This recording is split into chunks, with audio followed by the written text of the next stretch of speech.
کرسیاں اس ترتیب سے بچھائی جاتی ہیں، کہا اسی ترتیب سے کرسیاں ہوں گی، ایک آدمی دوسرے کے بیچ میں حائل نہیں ہوگا، اس طریقے سے چاروں طرف سے کرسیاں ہوں گی۔ پہلے انبیاء کرام کے منابر ہوں گے، پھر ان کے پیچھے ہر نبی کے پیچھے ان کی امت کی خاطر کرسیاں بچھائی جائیں گی۔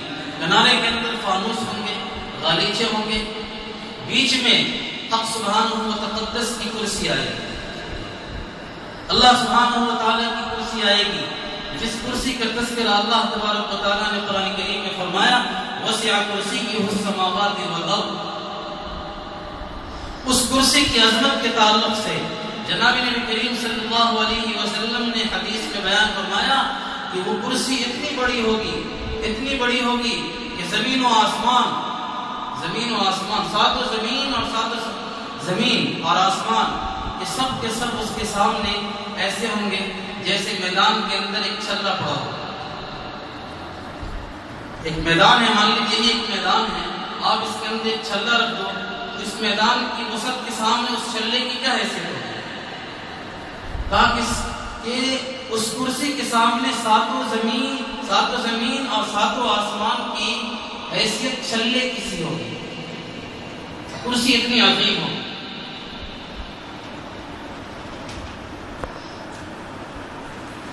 کرسی پھر اس کے بعد جو ہے ظاہر ہے اللہ سبحانہ و تعالیٰ کے لیے کرسی ہوگی، لیکن اس کا یہ مطلب نہیں کہ اللہ تبارک و تعالیٰ اس کے اوپر بیٹھیں گے۔ کیوں؟ اس لیے کہ اللہ تبارک و تعالیٰ جسم سے پاک ہے، صورت سے منزہ ہے۔ یہ اللہ سبحانہ و تعالیٰ کا یہ تخت شاہی ہوگا، یہ عرش ہے جو مثل قبہ کے ہے، ساری کائنات کے اوپر چھائے ہوئے ہے، ساری کائنات کے اوپر یہ قبہ چھایا ہوا ہے۔ پھر اس عرش کے اوپر کیا ہوگا؟ کہ اس کے اوپر صرف اللہ پاک کی تجلیات ہوں۔ قرآن کریم میں فرمایا الرحمن علی العرش استوى، الرحمن علی العرش استوى۔ اس عرش کے اوپر کوئی مخلوق نہیں ہے، صرف اللہ پاک کی تجلیات ہیں۔ تو ترتیب یہ ہوئی کہ اللہ پاک کی تجلی عرش کے اوپر قائم ہے، عرش ساری دنیا کے اوپر چھایا ہوا ہے، گویا کہ پوری کائنات کے اوپر اللہ تبارک و تعالیٰ کی رحمت چھائی ہوئی ہے۔ اللہ تبارک و تعالیٰ نے بندوں کے ساتھ جو تعلق قائم کیا نا، وہ رحمت کا تعلق ہے، شفقت کا تعلق قائم کیے ہوئے ہے، غضب کا تعلق نہیں ہے۔ اس لیے وہاں لکھا ہوا ان رحمتی سبقت علی غضبی، کہ میری رحمت میرے غضب کے اوپر سبقت کر گئی، میری رحمت آگے آگے چلتی ہے، غضب پیچھے پیچھے چلتا ہے۔ تو اللہ نے جو بندوں کے ساتھ جو تعلق قائم کیا ہے وہ رحمت کا ہے، شفقت کا ہے، غضب کا نہیں ہے۔ غضب کا ہو جائے معلوم نہیں کیا انجام ہوگا۔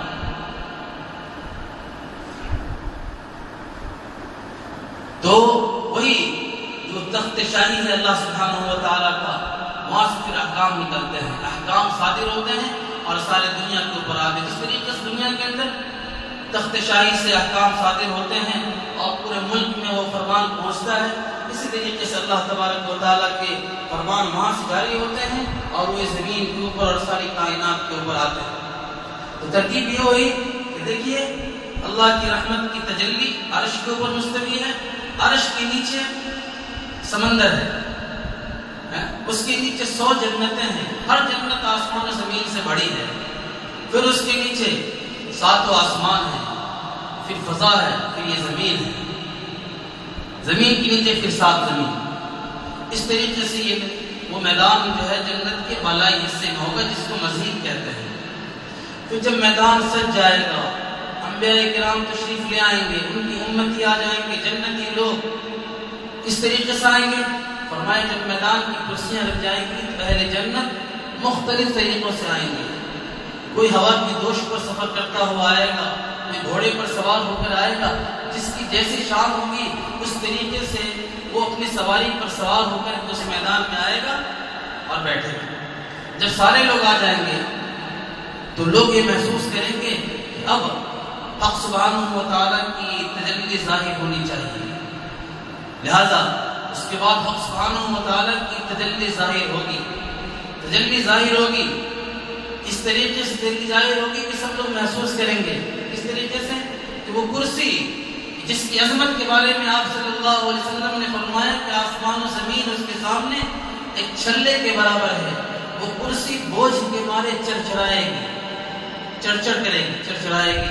جیسے آپ کسی کمزور شے کے اوپر کوئی بھاری چیز رکھتے ہیں تو کیسے چرچر کرتی ہے، کہا اس بوجھ سے وہ چرچرائے گی، لیکن یہ بوجھ اللہ سبحانہ و تعالیٰ کی جسم کا بوجھ نہیں ہوگا، اللہ کی صورت کا بوجھ نہیں ہوگا، اللہ پاک کی حیبت کا بوجھ ہوگا، اس کی تجلی کا بوجھ ہوگا، جس کی وجہ سے وہ کرسی چرچرائے گی۔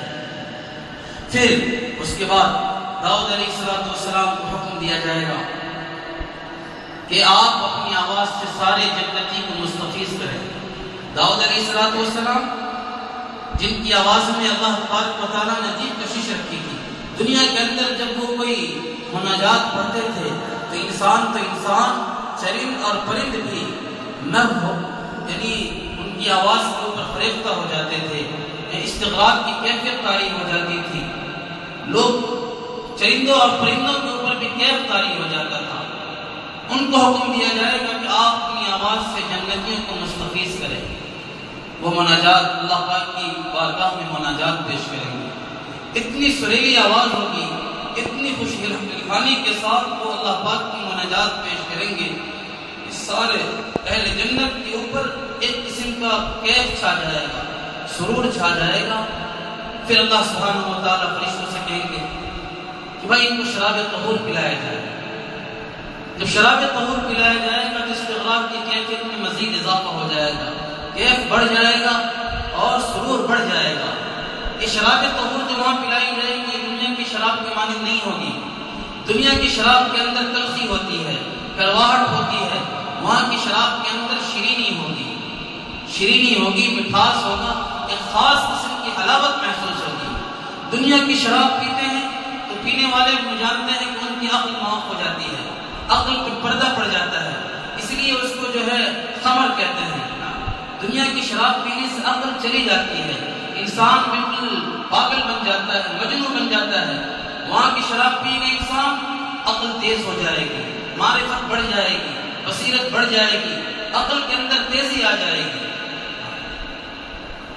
دنیا کی اللہ تبارک و تعالیٰ کے حکم سے جب فرشتے شراب طہور کو پلائیں گے تو جنتیوں کے اندر بصیرت پیدا ہو جائے گی، معرفت کے اندر اضافہ ہو جائے گا، جس کی وجہ سے ان کے اوپر کیف اور سرور کا ایک خاص قسم کا جو ہے کیف چھا جائے گا۔ پھر اللہ سبحانہ و تعالیٰ جو ہے ان سے سوال کریں گے، سلونی ما شئتم، جو چیز چاہتے ہو سوال کرو، جو چیز چاہیے وہ سوال کرو۔ سارے جنتی بے سوال ہو کر کہیں گے یا اللہ کیا چیز ہے جو آپ نے ہمیں عطا نہیں کی ہے؟ ہر چیز آپ نے عطا کر دیا ہے، ہر چیز، ہر نعمتوں سے آپ نے مالا مال فرمایا ہے، ہر نعمتیں آپ نے عطا فرما دی ہیں، اب ہمیں کچھ نہیں چاہیے، صرف آپ کی رضامندی چاہیے، آپ ہم سے راضی ہو جائیے، ہمیں یہ چاہیے۔ اللہ تعالیٰ فرمائیں گے وہ تو میں راضی ہو چکا ہوں، اور ایسا راضی ہوا ہوں کہ ابد الآباد تک تم سے راضی ہوں، کبھی اب تم سے میں ناراض نہیں ہوں گا۔ اگر میں تم سے راضی نہیں ہوتا تو یہ نعمتیں تمہیں کیوں دیتا؟ میں تو راضی ہوں، یہ نعمت تو تمہیں مل چکی ہے، کچھ اور مانگو۔ پھر لوگوں کو سمجھ میں نہیں آئے گا، وہاں لوگ پھر علم کی ضرورت پڑے گی، علماء کی ضرورت پڑے گی، لوگ پھر علماء کے پاس جائیں گے، کیا چیز مانگے؟ جو چیز ہمیں ابھی نہیں ملی ہے وہ کون سی چیز ہے؟ آپ ہمارے رہنمائی فرمائیے۔ علماء کی ضرورت وہاں بھی پڑے گی دوستو۔ پھر علماء کرام مشورہ کریں گے، اس کے بعد کہیں گے ہاں ایک چیز ہے جو اب تک ہمیں نہیں مل سکی ہے، کیونکہ قرآن کریم میں اللہ پاک نے وعدہ فرمایا وجوہ یومئذ ناظرہ الی ربہا ناظرہ، کہ اس دن کچھ چہرے تر و تازہ ہوں گے، شاداب ہوں گے، اپنے رب کے چہرے کو دیکھ رہے ہوں گے، اپنے رب کو دیکھ رہے ہوں گے، اپنے رب کا دیدار کر رہے ہوں گے۔